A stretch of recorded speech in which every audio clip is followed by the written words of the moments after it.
Bien. Bonjour à tous et bonjour à tous ceux qui regardent cette vidéo. J'espère que vous allez bien ce matin. Et je voudrais que votre cœur soit ouvert à ce que le Saint-Esprit veut nous révéler. Amen. Alors avant de commencer, je voudrais vous poser une question, parce que c'est quelque chose qu'on chante souvent et même qu'on proclame, mais qui pense profondément que Dieu est avec lui ou avec elle?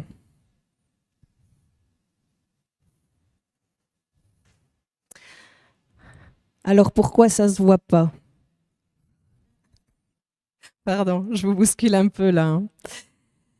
Mais pourquoi, alors que vous savez que Dieu est avec vous, il y a des choses qui sont tellement bloquées, qui sont tellement paralysées dans votre vie? Oui, parce que entre les projets, les desseins que Dieu essaye de mettre en place et ce que vous arrivez à faire, il y a comme un décalage, une différence. Alors je dis vous, mais je suis pareil. Hein. Et moi aussi, j'ai des défis.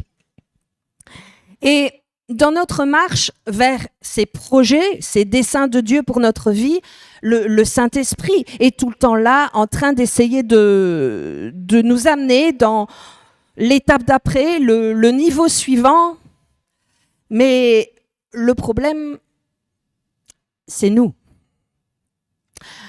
Oui, Dieu veut et fait que les choses se fassent. Le Saint-Esprit fait tourner la roue. Mais le problème, c'est qu'on met des bâtons dans les roues. Et mes amis, notre objectif devrait être de ne pas être un blocage. Dans ces projets que Dieu fait, Dieu, il est obligé d'utiliser qui nous sommes, avec nos paralysies, nos blocages et nos luttes intérieures.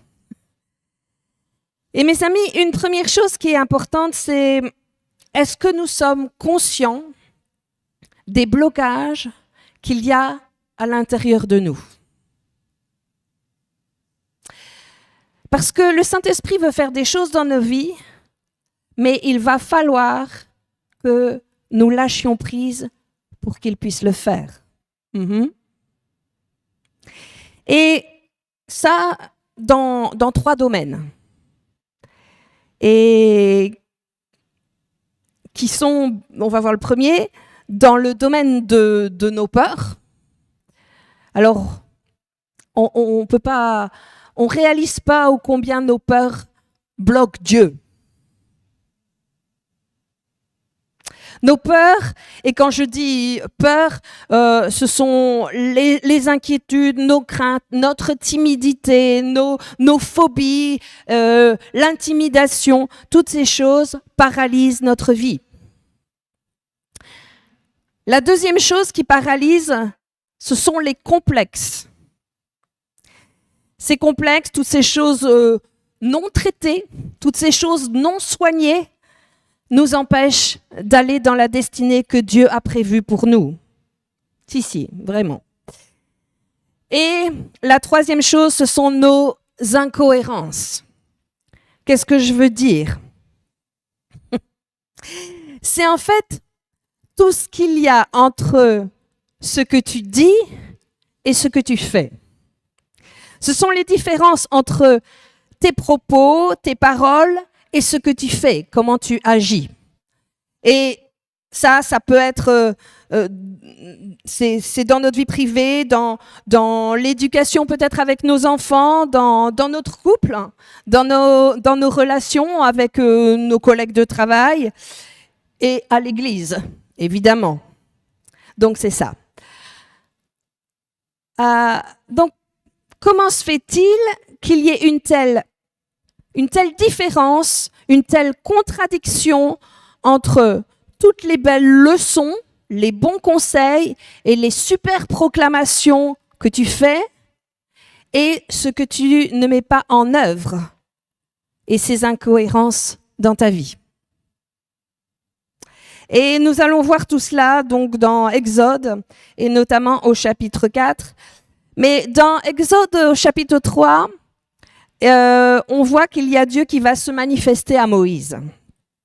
Bon, il faut savoir qu'à ce moment-là de l'histoire, Moïse a quand même 80 ans. Et en fait, il est en train de gérer les brebis de son beau-père Jéthro. Donc ça veut dire que Moïse n'avait même pas ses propres brebis à titre privé. En fait, Moïse, sa vie, son entreprise, il l'a un peu foiré. Son mariage, on va pas se mentir, c'est pas fou. Bon, il s'est marié peut-être un peu jeune, il a tenté, mais c'est pas vraiment ça. Mais bon, ça tient. Bon, vous me direz, il est dans le désert, il n'a pas vraiment le choix, il n'y a pas d'autre femme de toute façon. Et puis, sa femme, Séphora, c'est quelqu'un qui a du caractère. Hein, c'est une femme du désert, une bédouine. Donc, il en est à peu près à ses 80 ans. Et si on lit Exode 3, on ne peut pas vraiment dire qu'il a la vie de ses rêves. Ben non, c'est comme nous, il a fait quelques deuils. Et Dieu vient et lui dit, Moïse, tu es sur le point de vivre ta meilleure saison. Et là, Moïse, il dit pas « yes ». Il dit je le sens pas bien ». Et voici ce que Dieu va lui dire donc dans Exode 3 au verset 12. Dieu dit « Je serai avec toi ». Alors, franchement, c'est bien, hein, quand même, quand Dieu dit ça. Mais là, Moïse, il va réagir dans tout ce qui ne va pas. Parce que dans sa tête, il y a tellement une bataille au niveau de ses pensées, hein, et du coup, il s'auto-paralyse immédiatement. Et dès que Dieu veut te mettre en mouvement, le principal combat, c'est le combat entre tes deux oreilles. Parce que ta tête va tout bloquer. Et donc, on va lire ensemble donc, Exode 4, verset 1.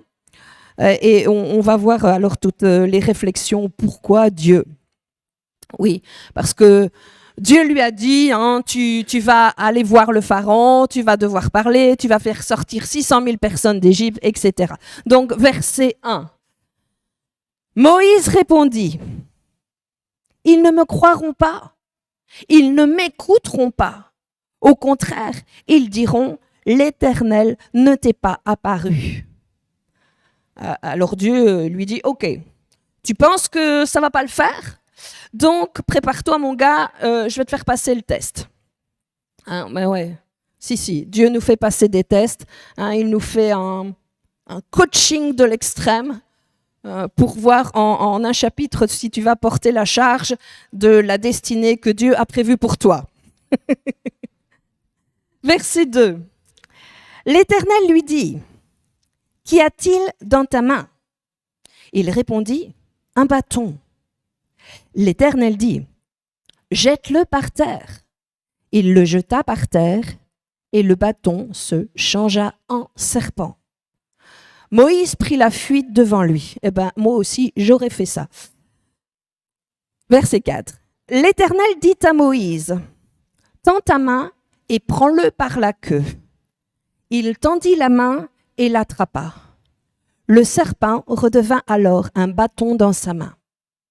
L'Éternel dit, « Voilà ce que tu feras, afin qu'ils croient que l'Éternel, le Dieu de leurs ancêtres, t'est apparu, le Dieu d'Abraham, le Dieu d'Isaac et le Dieu de Jacob. » Verset 6.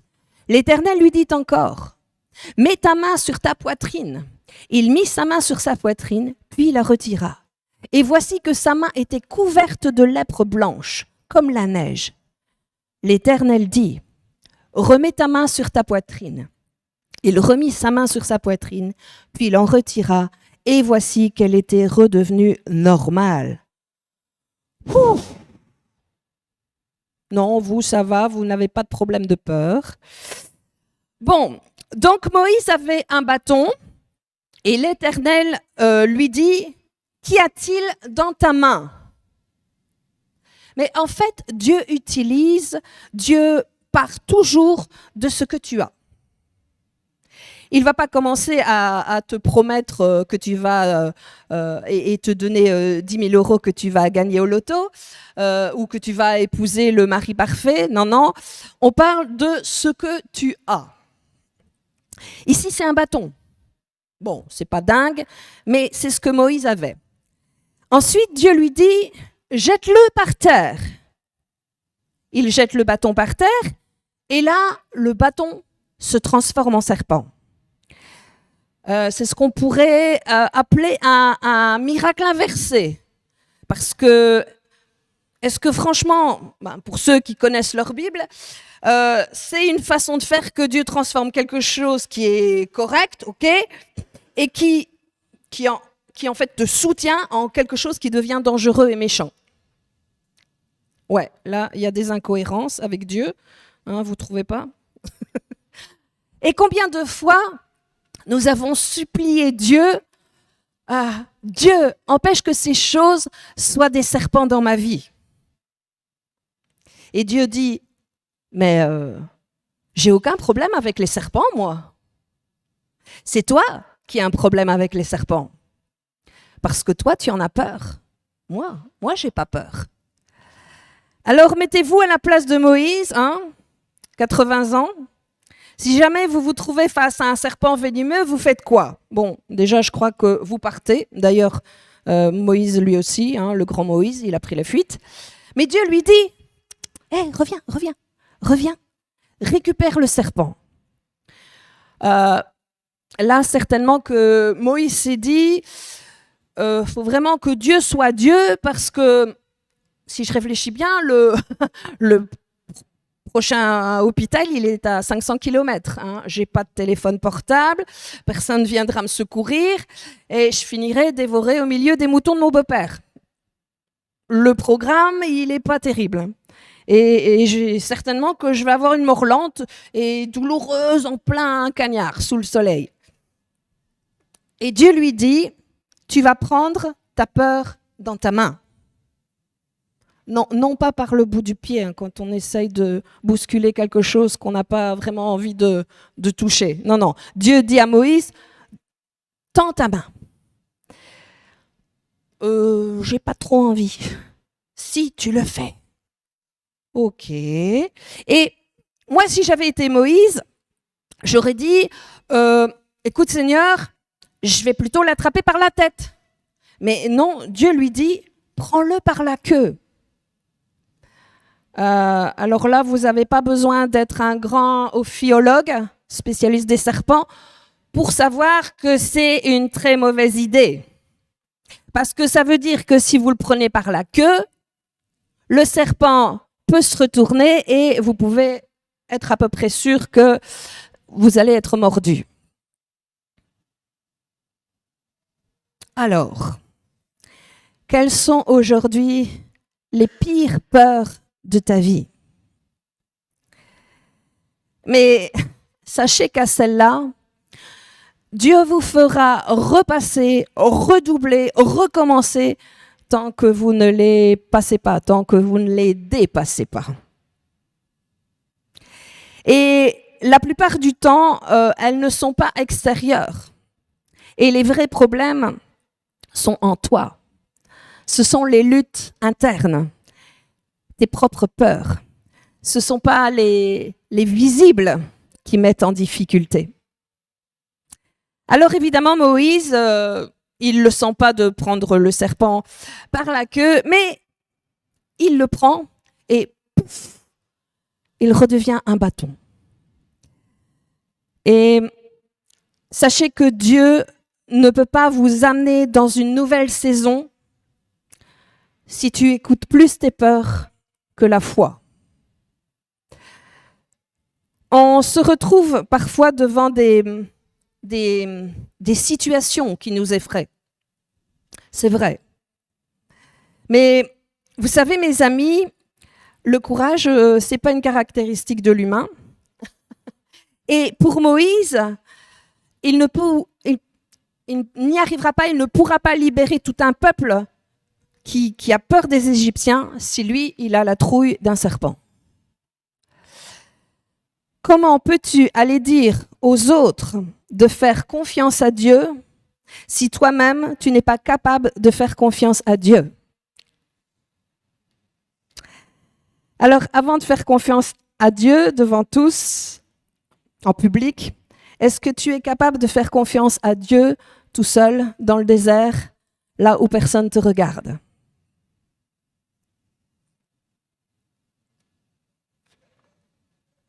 Et Moïse va le faire. Alors, je ne connais pas quels sont les traumatismes que vous avez vécus avant, quelles sont vos zones de peur, quels sont les serpents qui t'ont mordu. Ben oui, peut-être que Moïse avait déjà été mordu par un serpent avant. Mais Dieu lui dit, je suis avec toi, je te donnerai le pouvoir sur les serpents, oui, tu auras la capacité de le faire. Et ce miracle, tu le fais maintenant ici en privé, mais tu le feras en public, devant même Pharaon après. Mais si tu ne le gères pas en privé avec moi, je ne pourrai pas le gérer avec toi en public. C'est quoi ton challenge à toi? Et qu'est-ce que Dieu essaye de te dire? Alors ça peut être dans le domaine de ta santé. Ça peut être dans le domaine de tes finances. Ça peut être dans le domaine de tes relations. Quelqu'un qui t'impressionne, qui t'effraie, qui te fait peur peut-être au travail. Vas-y. Va en paix et reste calme. Dieu est avec toi. OK? On continue? On n'a pas fini avec les peurs. Et Moïse, et on le rappelle, il a tout perdu. Au niveau, en fait, il se retrouve même au niveau social dans un isolement. Il a tout connu. Hein, il était le fils adoptif de la fille de Pharaon. Là-bas, il a tout connu, les palais, l'abondance, la facilité, l'or. Mais là, il a tout perdu et en plus, l'isolement social complet, on peut dire. Et là, Dieu lui dit, mets ta main sur ta poitrine. Bon, ça va, de prime abord, c'est pas un truc hyper dangereux. Le serpent, il n'a pas aimé, mais la poitrine, il n'y a aucun problème.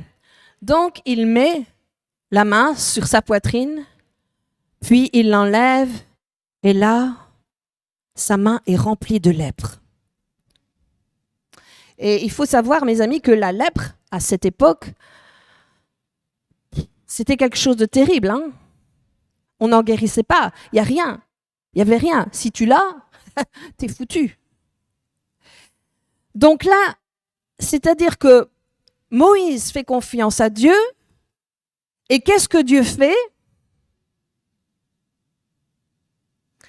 Est-ce que c'est arrivé à quelqu'un où il a eu l'impression que Dieu lui disait « Ouvre ton cœur, sois vulnérable ».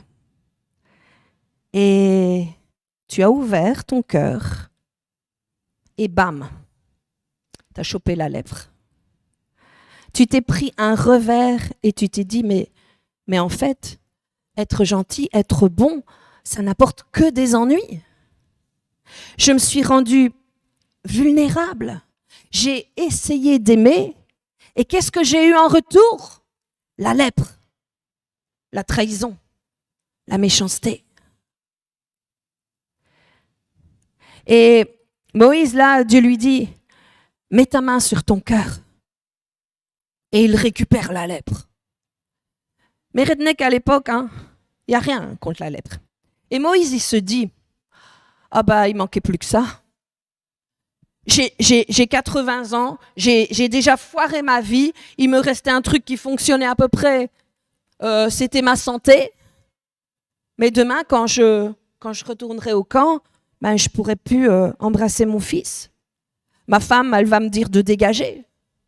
Mon beau-père, il va vouloir m'éloigner du camp et m'installer bien loin, avec une gamelle où on viendra me mettre de la nourriture. Je vais mourir dans une mort lente et douloureuse, voilà. Mais Dieu, c'est fou.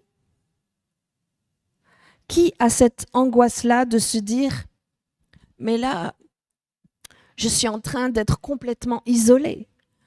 Ma vie, elle part en abandon total. Mais qu'est-ce qu'on voit?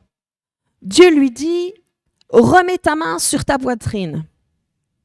Moïse, il se dit, attends, la première fois, je me suis pris la lèpre, alors la deuxième, mais il replace sa main sur la poitrine et elle est redevenue toute saine. C'est comme si Dieu dit, fais confiance au niveau de tes émotions, au niveau de ton cœur. Oui, tu vas te prendre des claques. Oui, il y aura des moments où les gens vont dire des choses horribles sur toi. Tu vas vivre des injustices incroyables, des trahisons, etc. Mais c'est OK. Dieu te dit, laisse-moi prendre soin de ton cœur.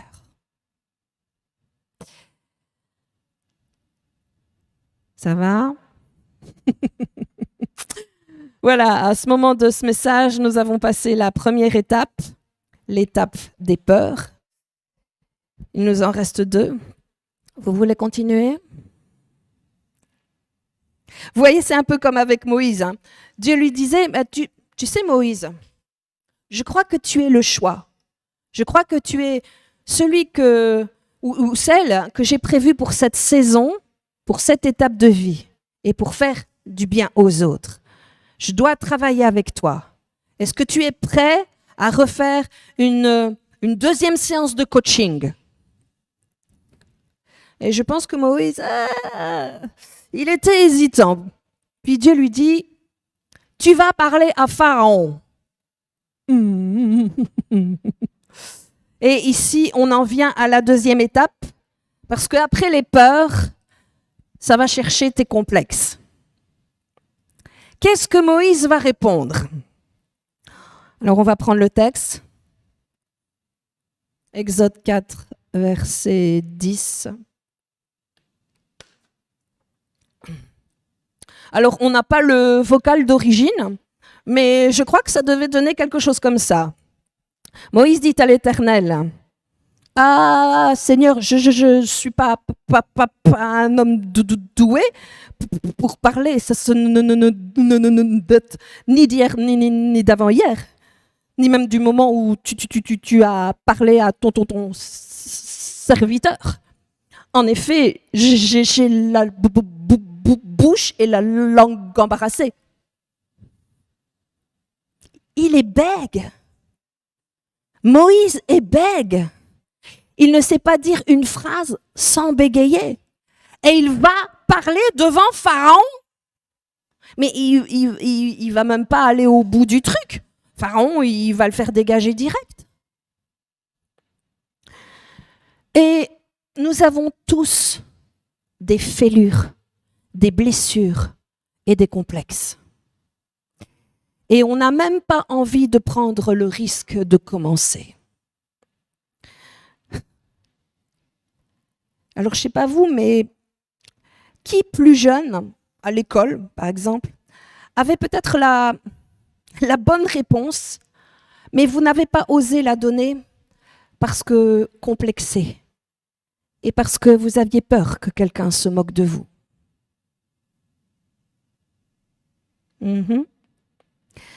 Vous savez, certains même se privent de faire des choses parce qu'ils sont persuadés que ce n'est pas pour eux, qu'ils n'en sont pas capables ou qu'ils ne sont pas assez qualifiés pour le faire. Et du coup, ils s'auto-sabordent par leur complexe. Et parce que quelqu'un, un jour, vous a dit « Ah, tu es nul dans ça ou ça », tu es devenu nul dans la chose. Et vous avez fait un un blocage. Tu as accepté cette pensée qui est devenue un complexe. Et tu te dis, je ne suis pas fait pour ça. Pourquoi Dieu te choisit toi pour faire cela? Pourquoi Dieu choisit Moïse pour libérer le peuple d'Israël?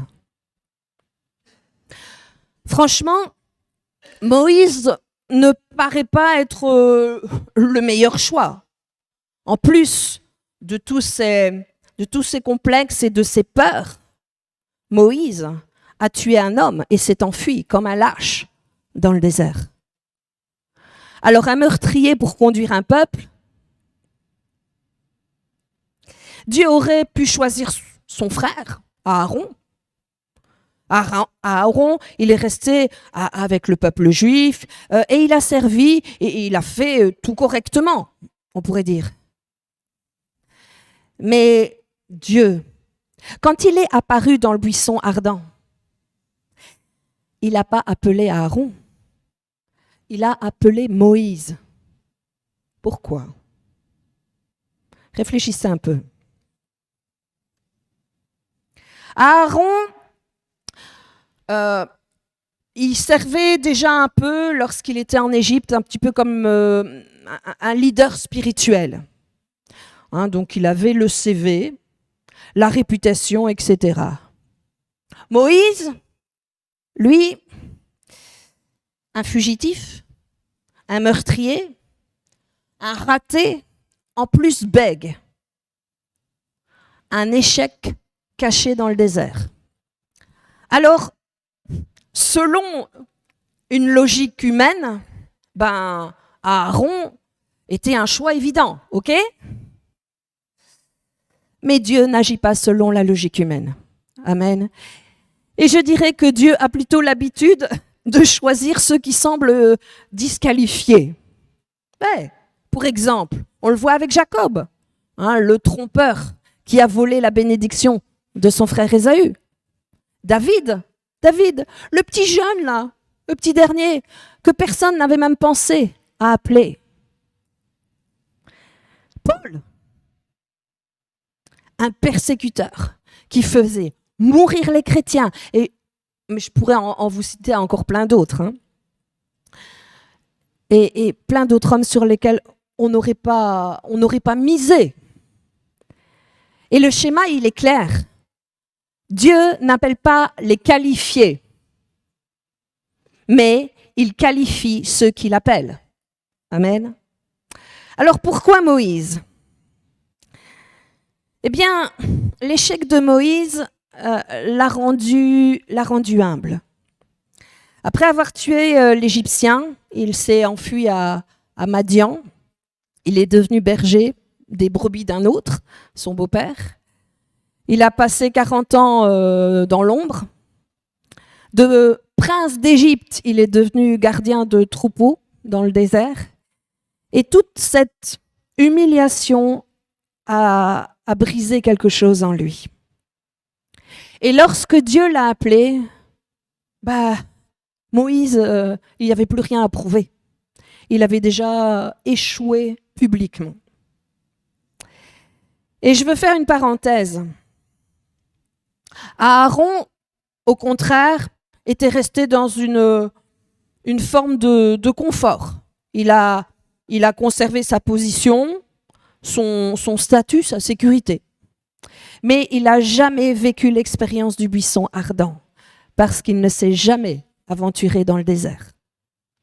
Et mes amis, la réalité du confort, c'est que les personnes à l'aise, confortables, n'acceptent pas des missions impossibles. Elles ont trop à perdre. Et mes amis, quand Dieu a appelé Moïse, Moïse n'a pas dit « Oh, génial, enfin, j'attendais tellement ce moment !» Non. Il a dit « Qui suis-je pour aller vers Pharaon ?» Et on a lu toute son inquiétude. « Et s'il ne me croit pas ?» Et en plus, il a dit son complexe. « Je ne suis pas un homme doué pour parler. J'ai la bouche et la langue embarrassée. Et on voit véritablement que Moïse n'avait aucune confiance en lui-même. Et c'est précisément pour cela que Dieu l'a choisi. Aaron était autosuffisant, compétent, à l'aise. Mais Moïse était brisé, désespéré et dépendant. Dieu ne peut pas utiliser des personnes qui pensent avoir tout compris et croient savoir tout faire. Non, Dieu cherche des personnes qui savent qu'elles ne peuvent rien faire sans lui. Amen. Et je voudrais justement citer Paul dans 2 Corinthiens 12, verset 9. « Ma puissance s'accomplit dans la faiblesse. » Amen. Et si vous lisez un peu plus loin l'histoire, vous verrez que lorsque Moïse était sur la montagne en train de recevoir les 10 commandements, Aaron, celui qui paraissait juste, il va fabriquer un veau d'or et il va conduire Israël dans l'idolâtrie. Donc, un homme qui paraissait fort s'est effondré sous la pression, mais Moïse, celui qui paraissait incapable, brisé, est devenu inébranlable. Quelque part, l'échec a préparé Moïse et le confort a détruit Aaron. Dieu a choisi le complexé, le craintif, le meurtrier, plutôt que le paraît juste. Parce que les missions impossibles exigent une dépendance impossible. Amen. On ne peut pas faire sortir un peuple d'Égypte quand on a peur de perdre sa place en Égypte. On ne peut pas vivre le miraculeux en s'appuyant sur ses propres capacités. Alors, si vous vous sentez disqualifié, si votre passé est chaotique, si vous avez échoué publiquement, c'est exactement là que Dieu accomplit son œuvre la plus profonde. Amen. Dieu ne cherche pas les plus qualifiés. Dieu cherche les plus brisés. Parce que les personnes brisées savent qu'elles ont besoin de lui. Et c'est la seule condition. Amen. Bien. Donc après les peurs, les complexes, les sentiments d'incapacité, il y a un troisième point qui paralyse nos vies.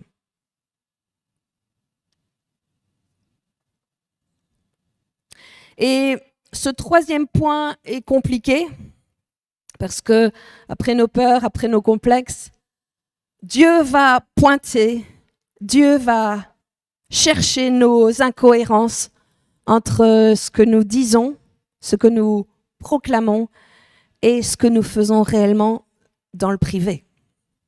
Alors, on ne doit pas faire semblant, surtout les chrétiens de longue date. Vous savez très bien de quoi je parle. Est-ce qu'on n'est pas un peu hypocrite parfois? Oui, parce que le nombre d'incohérences dans nos vies, il est bien là. Oui, ce décalage, cette différence entre ce que je vis et ce que je dis. Et on va prendre le texte. Alors, nous avons vu que Moïse vient de faire son meilleur coaching. Il est prêt à gérer ses peurs, à gérer ses complexes, et il part, donc il obéit. Et le verset 20 nous dit, donc on est toujours dans Exode 4, « Moïse prit sa femme et ses fils, les fit monter sur des ânes et retourna en Égypte. » Et là, on peut bien imaginer qu'il soit en stress total, je crois. Mais il obéit. Il y va. Dieu ne te demande pas d'être bien, il te demande de le faire. Il prit la main et le bâton de Dieu. Il prit à la main, le bâton de Dieu. Excusez-moi. L'Éternel dit à Moïse, en partant pour retourner en Égypte, vois tous les prodiges que j'ai mis dans ta main. C'est verset 21, excuse-moi Nicolas. Tu les feras devant le Pharaon. De mon côté, j'endurcirai son cœur. Donc, je te préviens, ça va mal se passer. Ok, d'accord. Verset 23.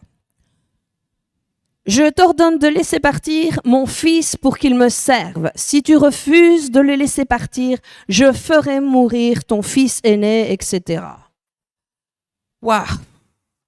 Et donc, il fait le voyage, et puis il va s'arrêter pour la nuit, et durant la nuit, il va se passer quelque chose qui nous semble, mais vraiment, ça n'a pas de sens. Verset 24. Pendant le voyage, à l'endroit où il passait la nuit, l'Éternel l'attaqua et chercha à le faire mourir. Séphora prit une pierre tranchante, coupa le prépuce de son fils et le jeta aux pieds de Moïse en disant « Tu es pour moi un mari de sang ». Alors l'Éternel le laissa. C'est à ce moment-là qu'elle dit « mari de sang à cause de la circoncision ». Qu'est-ce que c'est que ce bazar? Dieu, tu vas chercher Moïse, tu fais un truc incroyable avec un buisson en feu qui ne se consume pas, tu lui fais un coaching incroyable sur ses peurs et sur ses complexes, et là, tu veux le faire mourir 2 jours plus tard alors qu'il est en train de t'obéir. Alors ça n'a pas de sens. Vous expliquez ça comment, vous? Essayez de comprendre pourquoi Dieu fait ça. Alors, il faut chercher.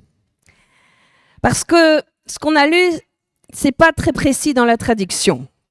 L'Éternel l'attaqua et chercha à le faire mourir. En fait, nous, qui ne connaissons pas la version en hébreu, nous avons tendance à penser que c'est pour faire mourir Moïse. Mais c'est pas cela dans le texte en hébreu. En fait, le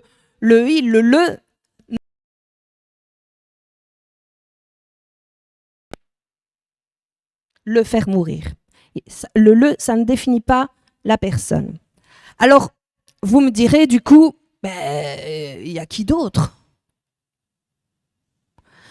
Il n'y a pas beaucoup d'autres mâles dans cette histoire qui ont un attribut masculin. Il y a Moïse ou il y a ses fils. Et du coup, c'est son fils aîné, Gershom. Donc, ce n'est pas Moïse que Dieu a cherché à faire mourir, mais c'est Gershom, son fils aîné. Alors, vous me direz, mais c'est pire? Non, parce qu'il y a un sens derrière tout ça. Écoutez bien. Quand il y a un appel de Dieu sur notre vie, il y a des choses spirituelles que Dieu va nous demander de mettre en place. Aujourd'hui, lorsque nous faisons alliance avec Dieu, c'est le baptême. Mais à l'époque, l'alliance avec Dieu, c'était la circoncision. On voit ça avec Abraham. Et Dieu dit à Moïse, lorsqu'il se manifeste à lui au travers du buisson ardent, donc dans Exode 3, « Je suis le Dieu de ton père, le Dieu d'Abraham, le Dieu d'Isaac et le Dieu de Jacob », qu'il ne connaît pas encore vraiment. Et Moïse, lui, il est lui-même circoncis parce que ses parents biologiques l'ont fait avant qu'il soit remis à la fille de Pharaon. Alors pourquoi Dieu fait cela? Eh bien, Moïse n'a pas circoncis son fils. C'est-à-dire que Moïse est en train de dire qu'il va sauver tout un peuple. On parle de milliers de personnes qui, quelque part, osent braver Pharaon, qui ont leur foi et qui vivent leur foi malgré l'esclavage, malgré les luttes, les oppositions et les galères, malgré le fait qu'ils aient eu des massacres dans le passé. Tous les enfants mâles et hébreux en Égypte étaient circoncis. Mais Moïse, lui, il vient, il veut sauver tout le monde, mais dans sa vie personnelle, il ne l'a pas appliqué. Il n'a pas dit à son fils d'être un hébreu. il n'a pas demandé à son fils d'avoir le signe de son alliance avec l'Éternel, que lui-même, Moïse, sert. Vous voyez, il y a une incohérence, parce que lui, Moïse, il est OK pour lui. Mais pour ses enfants, il n'est pas carré, il n'est pas résolu. Et il n'est pas carré non plus dans son couple. Il a la foi pour lui, mais en fait, s'il meurt, pour lui, c'est OK. Il a peut-être pensé, lorsque j'irai voir le pharaon, parce que je crois en Dieu, même si au pire, je meurs, ça va, c'est OK. Par contre, mon fils, pas mon fils. Or, mes amis, à cette époque-là en Égypte, si tu es circoncis, au minimum, tu es un esclave et tu es probablement un homme mort. Et en fait, pour comprendre ce que vivait Moïse dans sa tête, je pourrais un petit peu comparer, c'est un petit peu ce que vivait un papa ou une maman qui vivait durant la Deuxième Guerre mondiale avec les nazis, lorsqu'ils cherchaient les enfants juifs dans les écoles, qu'on les faisait se déshabiller, et si le petit garçon avait le malheur d'être circoncis, eh ben, il partait pour les camps de concentration. Donc Moïse, il a beau avoir la foi pour lui, il dit, par contre, je ne suis pas pour que mon fils doive... Et pour nous, c'est pareil. C'est bizarre parce qu'on a la foi pour plein d'aspects dans notre vie. Mais il y a un domaine dans lequel on dit, Dieu, par rapport à l'enfant, je ne te fais pas pleinement confiance. En tant que parent, on se dit, OK, moi je suis prêt à subir, à prendre des claques, à gérer mes peurs, à gérer mes complexes. Mais par contre, mon enfant, là... Et Moïse avait certainement peur pour Gershom, qu'il se fasse prendre là-bas par les soldats du Pharaon et qu'il le lynche, et du coup, il ne le fait pas.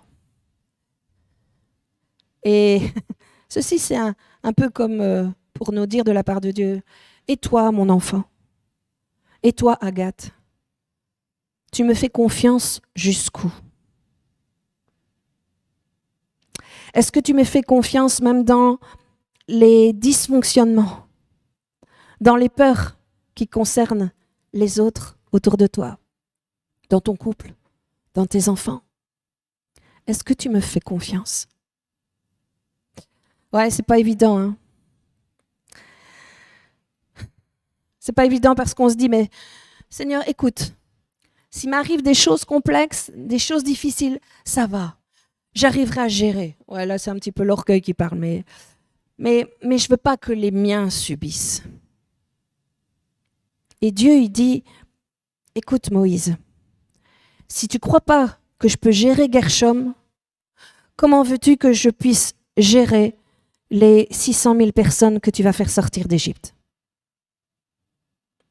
Soit je suis le Dieu de tout, soit je ne suis pas Dieu du tout. Est-ce qu'on peut parler à cette part, à cette partie, à ce domaine qui nous met le plus en stress dans nos vies et dire, je veux être cohérent dans cette partie-là. Je veux faire confiance à Dieu aussi pour ça. Je sais, c'est difficile.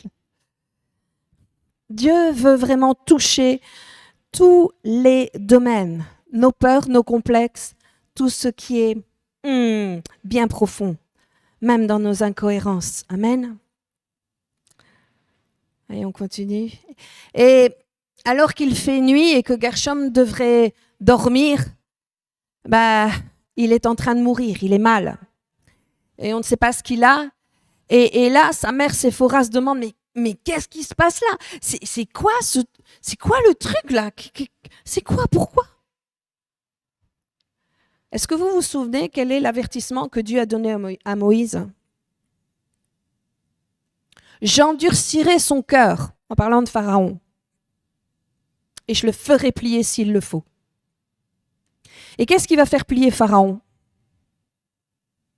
Avec la mort de tous les premiers-nés d'Égypte. tous les incirconcis. Et quand l'ange de la mort va passer, il va vérifier. Qui a fait confiance à l'Éternel en Égypte? Et tous ceux qui ne l'ont pas fait, ça s'arrête là. Et ce que je voudrais dire, c'est que Dieu ne fera pas une exception sur ta famille. Il t'aime énormément. Mais si tu ne mets pas les choses au carré, si tu ne mets pas de l'ordre, il appliquera quand même la même chose. Parce que Dieu, lui, est cohérent. Donc, comme Dieu ne veut pas que Gershom meure, oui, parce que vous imaginez, si Gershom n'est pas circoncis, qu'est-ce qui va se passer? C'est qu'après les différentes plaies, là, les sauterelles, les grenouilles, etc., le dernier jour, qui est le jour de la libération, il y aura Moïse qui sera en train de pleurer, parce que Gershom, il sera mort. Et Dieu dit, je ne veux pas gérer ça à ce moment-là, je veux gérer ça tout de suite. Alors Dieu, il l'a mis un petit peu au pied du mur. Oui, parce que soit tu me fais confiance partout, soit tu ne me fais pas confiance du tout. Ah oui, c'est chaud, hein? Et Moïse, là, il n'arrive même pas à gérer. Ouais. Oui, les hommes ne sont pas toujours courageux. Donc, heureusement que Dieu a donné les femmes. Là, je vais perdre tout l'auditoire masculin. Et c'est vrai qu'on peut voir souvent les femmes dans des moments difficiles. Elles assurent un peu mieux quand même. C'est pour ça que c'est nous qui accouchons. Bref. Donc, Séphora, la femme de Moïse, c'est une femme du désert. Elle n'est pas juive. Et elle dit, moi avec tes trucs de Dieu là, ça va faire mourir mon fils parce que tu n'es pas cohérent. Et elle va prendre un caillou tranchant. Imaginez, ce n'est pas un scalpel, c'est un caillou.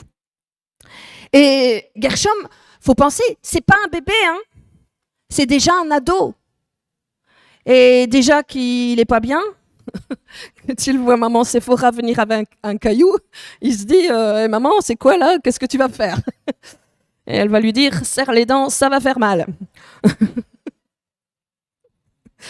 Et tchac. Ouais, et elle va dire à Moïse, tu es un mari de sang, en fait. Et je ne pense pas que ce soit un reproche par rapport à la circoncision, mais ce qu'elle lui dit, c'est que, tu vois, tu n'es pas cohérent avec toi-même. Moi, je te suis. Je vais en Égypte avec toi pour aller ensuite, je ne sais pas trop où, mais moi, je suis une femme du désert. Là-bas, ce n'est même pas mon pays. Je fais tout ce que je peux pour toi, et toi, tu n'es même pas capable de gérer tes problèmes à toi. Bon, alors on n'est pas là pour charger et juger Moïse, et franchement, je crois que Moïse était quelqu'un de très, très patient, et parce que là, Séphora, elle a un caractère vraiment compliqué, elle a pas mal de choses à corriger dans sa vie, des fameux challenges. Et dans les églises, il y a pas mal de Moïse qui manquent de courage, mais il y a aussi beaucoup de Séphora qui doivent changer. Vous pouvez dire Amen. Alors donc, à ce moment-là de l'histoire, Séphora va agir. Moi, je me suis demandé si ce n'était pas suite à tout ça que ça va devenir compliqué dans leur couple, parce que Séphora va tellement être déçue de l'inaction de Moïse dans cette situation. Parce que, en fait, vous savez, quand une femme ne voit pas son mari prendre les choses en main, ça crée des dysfonctionnements dans le couple. Parce que bien souvent, du coup, la femme va devoir prendre ce rôle. Alors, si la femme devient l'homme, il devient quoi? Bon, ça, c'est un sujet. Et quel sujet? Mais il faut savoir que toutes les choses que vous ne réglez pas maintenant, ça finira toujours par exploser plus tard. Et Dieu veut que nous les réglions maintenant. Alors, je sais que ce que j'amène ce matin, ça vient vous chercher et que c'est un peu lourd à digérer. Mais il faut savoir que si vous êtes prêts, si vous voulez faire du bien aux autres, vous allez devoir commencer par gérer vos peurs, parce que sinon, vous n'irez pas loin. Les projets de Dieu avec vous peuvent être extraordinaires, mais par contre, si vous emmenez vos complexes avec, ça ne va pas le faire. Vous devez gérer vos complexes et vous devez apprendre à aimer qui vous êtes. Ouais, ben oui, parce que les gens vont dire du mal de vous, ils vont vous critiquer, et si vous êtes dépendant du regard des autres, vous êtes foutu. Dieu ne va pas prendre la peine de t'amener voir le pharaon si déjà tu t'auto-sabordes. Dieu il dit, moi je cherche un homme, une femme qui est prête à mettre en cohérence sa vie privée et sa vie publique. Vous savez, on a tous entendu des retours sur des églises où des responsables explosent parce qu'il y a un décalage, en fait, entre le privé et le public. Et il y a un jour où ça fait boum. Mais vous savez, ceci, c'est pour tout le monde, hein, pas seulement pour ceux qui ont des responsabilités dans les églises. Ouais. Attention, parce que entre ce que les gens voient de nous et ce que nous sommes en privé, il y a un décalage parfois. Et ça ne peut pas tenir. Alors Dieu t'a choisi et il est content de t'avoir choisi. Et pour certains,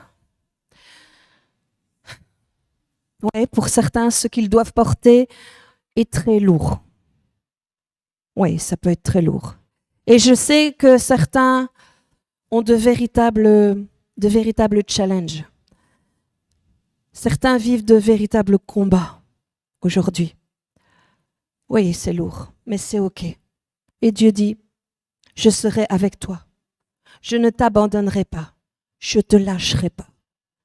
Mais il faut que tu me fasses totalement confiance. Et que ton lâcher-prise soit total maintenant. Ça, c'est vraiment faire confiance à Dieu. Ouais, ça c'est la foi. Dieu cherche un homme courageux, une femme qui se lève, qui met sa vie en règle et qui dit, Seigneur, je serai le même à l'intérieur que je suis à l'extérieur et peu importe ce que les gens diront sur moi. Ah, pas facile, hein? Mais c'est comme ça que tu béniras les autres autour de toi.